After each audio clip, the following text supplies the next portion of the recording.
Hello again, Lothar here, PCT through Hiker 2021. This is part of a series of videos I'm going to be doing on gear selection. Now, I'm not going to do lots of comparisons of gear like you see on sites like Dixie, Homemade Wanderlust and Darwin. They do a fantastic job. I'm not going to try and compete with those. I'm just going to talk about the gear I chose and kind of the thought process I went through that made me select that particular piece of gear. So the first ones I'm going to focus on will be obviously the big three, so the tent, backpack and sleep system, and then the next videos I will try and follow in quick succession, going into more details about the stoves or cookless food gear and other things. But the first video, this video is just really on the big three, so I'll jump straight in.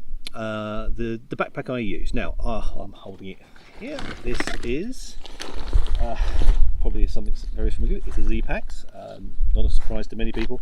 There are lots of options for Z-Packs backpacks. Now I got what's called the Arc Haul Zip. Now there are various reasons why I chose that. Now I'll just go back through history. I come from a European background, so I grew up using backpacks like Carrymore, which I don't think you hear much about in America, Berghaus, and then we had Osprey, which is a brand you had over here. But when I moved to the United States, I started looking at more of the lightweight stuff that was available.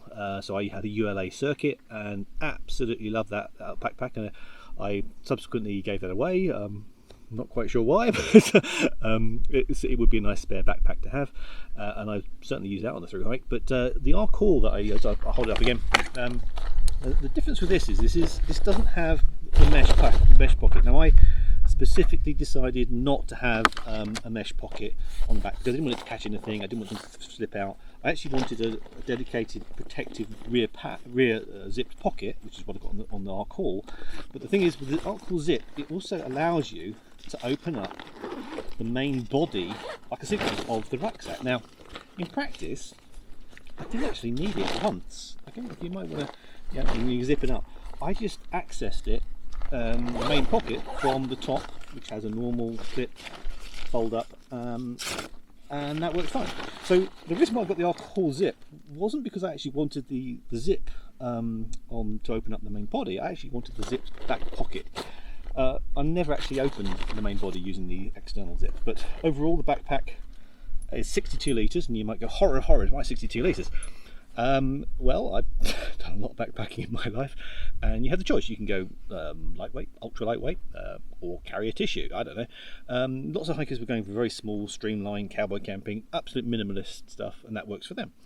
I wanted middle of the road. I wanted lightweight but comfort as well. So this 62 litres, which you can actually really cinch down to pretty much 30 if you really want to, allowed me to pack my tent easily without worrying too much about getting it in a small space. Extra food I could shove in there without any problems. I could get my bed canister in there. So it just took the worry about making things fit in your rucksack or backpack. So very happy with that backpack. Now I had some experiences on trail. A few little straps broke, but nothing catastrophic.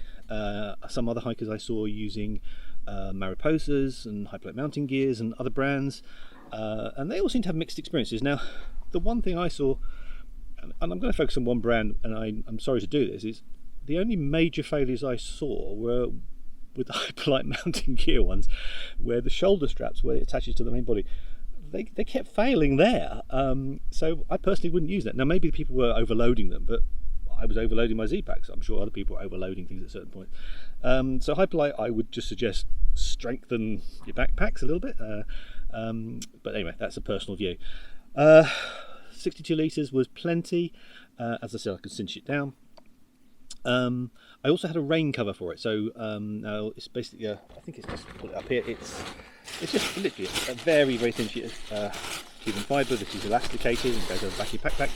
That worked fine too. And what I did was, when it was really heavily raining or snowing, I'd actually put that backpack, so that would cover all the zips and things, so no water could get in around the main body. And I'd have popped a sun umbrella. Now wait for it, I had a sun umbrella as a rain umbrella, so it actually gave the coverage between my back and the backpack, so I didn't get rain go down into my back as well. That combination seemed to work very well, except in high winds, but I was very happy with that. So that's my backpack talked about. If I was to consider again, I probably would go with another Z-Packs or a ULA circuit, or I think it's the ULA Ulm, which I think was reviewed by Dixie recently, and that she seems to be happy with that. So they're the two brands I seem to settle on. The other thing is I should say about the Z-Packs one, and I'm sure other backpacks do this, is you can have optional pockets, and these are little mesh pockets on the side. Now that was particularly useful for things I actually want to get hold of literally whilst I'm hiking, and also for my toilet bag. So remember, if you're doing leave no trace or minimum trace, you carry a plastic bag and you put your dirty toilet paper in there. Now you want that on your outside your backpack, because it does, no matter what you do, you can seal it, but you still get some residual smell. So I always had that in a mesh pocket on the outside of my pack, and that worked fine for the hike. Next piece of kit, sorry to say, is another Z-Packs one. It's probably the most popular tent on trail, duplex. Now I'm not going to unfold it, but lightest two-man tent I've ever had. Single skin, very, very happy with this. This lasted full trail. I had minimal problems, certainly in terms of setting up.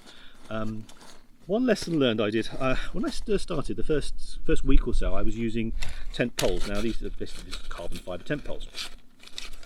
Because I normally hike with just one trekking pole. Now some people just do away with these things and just use trekking poles for putting up your tent. That's fine. But the lesson I learned is on day 9 of my hike, I was in a place called Whitewater Preserve, and that is a canyon, or a sort of a ravine, with very, very windy, and it channels the wind. Now I stupidly put up my tent without thinking too much about it, and I went to the bathroom and came back, and my tent was flat on the ground, and it turns out that both poles had completely snapped.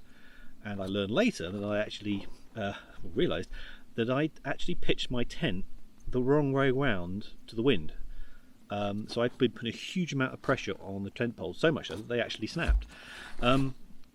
So one lesson with it, even with the best ultralight tents, read the instructions. Read the instructions. There are actually two little labels which Z-Packs on the one side of the Z-Packs tent, which is the ones where you orientate that into the wind. And the reason for that is on the door flaps, they have one door flap overlaps another, and if you have them round the wrong way in the wind either naturally closes it or naturally flaps it open, so and then puts more strain on the tent.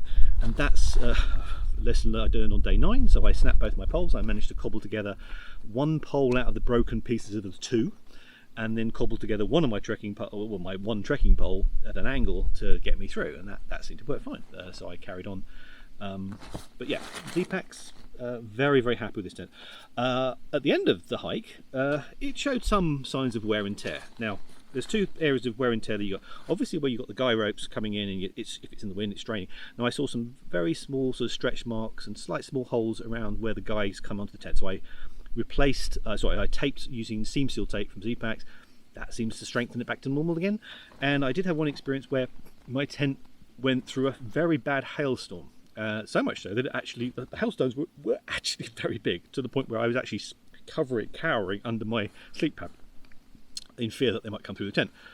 A few did, and so I had some tears on. I mean, I had a tear that long from after the hailstorm. And again, I just used Z-Packs tape. I keep saying Z-Pack. I'm not particularly. I'm not one of their advocates in that regard, but it worked fine. And the tent is pretty much back to normal. It's not good as new, but I would certainly use that again. Very happy with that. But read the instructions. Another thing about tents is you want to protect the ground sheet from the bottom and from the top. So when you're inside, so I used a Tyvek sheet, which is just cut to the same foot. So this is like a tent footprint. But I also had the opportunity to sort of write things on it, so I could turn that into a hiker to trail sign. And if I fold it differently, I can get hiker to. There you go. Okay. Hiker to trail. So I can. And I also had because I'm British, I was able to. I put a little flat. This is my old one. This is one I actually used on the hike. So just wondering why it was so clean. That's my new one. This is the one I actually used on trail. It's obviously battered, but it lasted 2,650 miles. And I had a little Union Jack flag on to let people know that I was British and hitching. So I use it as my hitch sign as well. That protected the ground sheet from underneath, so from rocks and things. And obviously you don't want to have any tears or want to avoid any tears you can get inside the tent. I selected something which Darwin on the trail recommended, which is this Gossamer Gear foam pad. It's very thin. You think it's a bit pathetic, really, but it does have some very interesting uses. In particular, it actually protects you when you're moving around inside your tent, protects the basing of your tent from the inside, so I lay that out, and it also stops your sleeping pad from slipping around inside the tent, which a lot of sleeping pads regularly do. This was one of the simplest and yet most versatile pieces of kit I had on the trail, and various people recommend it, and I can see why. So the next thing so I should say other tents. Now, the other tent I was most impressed by, and a lot of people were using, was the Altaplex, which is the tall version of the Z-Packs one. So if I was to ever go for a second tent, I'd probably consider the Altaplex. I'm a convert on Z-Packs, particularly on the tents anyway.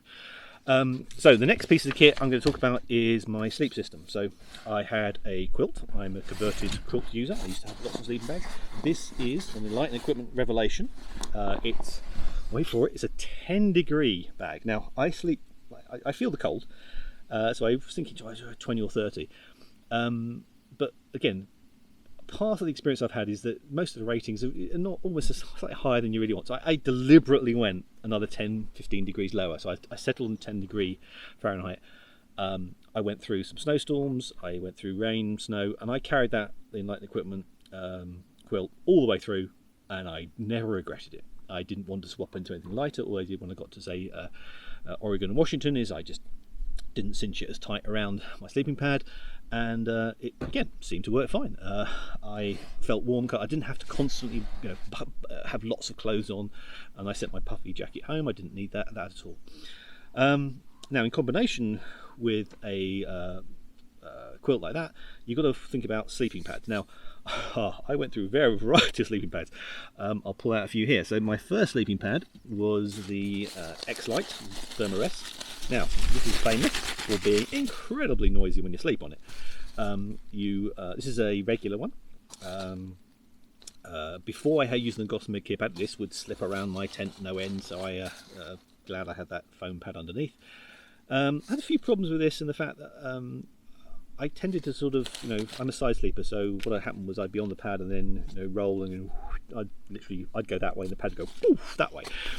So I had problems staying on the pad, and then I'd let a bit of air out and create a little dip, and that seemed to work, but I never really got a good night's sleep on this one. So I was thinking, right, this is about 3 weeks into the trail. I wasn't getting the quality sleep that I needed. Now, I did have another pad in reserve. Now, this is the X-Therm. Now, this is the really heavy-duty Thermarest one, which is the 5R rating, which is usually really for mountain and snow.